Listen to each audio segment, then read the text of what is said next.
আজ শুক্রবার ৩০ মে ২০২৫, ১৬ জ্যৈষ্ঠ ১৪৩২ বঙ্গাব্দ, ২ জিলহজ ১৪৪৬ হিজরি।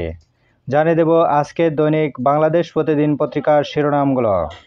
পদে পদে গণতন্ত্রের যাত্রা বাধাগ্রস্ত, বললেন খালেদা জিয়া।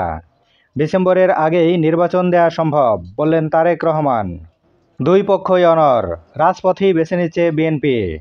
শুধু একটি দল ডিসেম্বরে নির্বাচন চায়, বললেন ডক্টর ইউনূস। ফের বন্যার মহাবিপদে মানুষ, উপকূল অতিক্রম করছে গভীর নিম্নচাপ।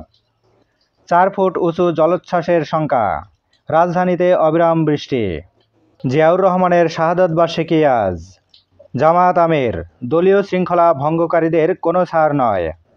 জিএম কাদেরের বাড়িতে হামলা, আগুন। বিএফআইইউ এর প্রতিবেদন, সীমিত আয়ের আড়ালে সম্পদের পাহাড়। ফারুকের পরিচালক পদ বাতিল। এবার শেষের পাতা, লাখ কোটি টাকা ঋণ কোথায় গেল? এডিপি বাস্তবায়ন 10 বছরের মধ্যে সর্বনিম্ন। মেগা প্রকল্পের কাজ বন্ধ। শীর্ষ 10-এর বাইরে থাকা মন্ত্রণালয় বিভাগের ব্যয় অর্ধেকে নেমে গেছে।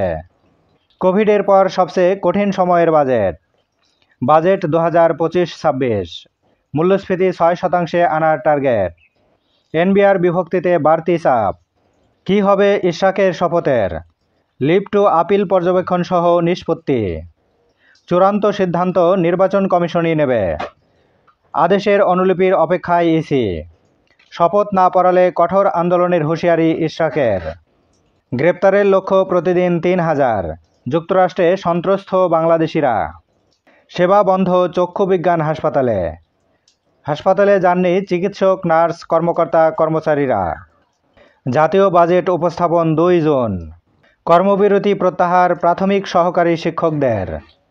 মগবাজারের সেই ছিনতাইয়ের ঘটনায় গ্রেপ্তার 4। 3500 বাংলাদেশিকে ফেরত পাঠালো মালয়েশিয়া।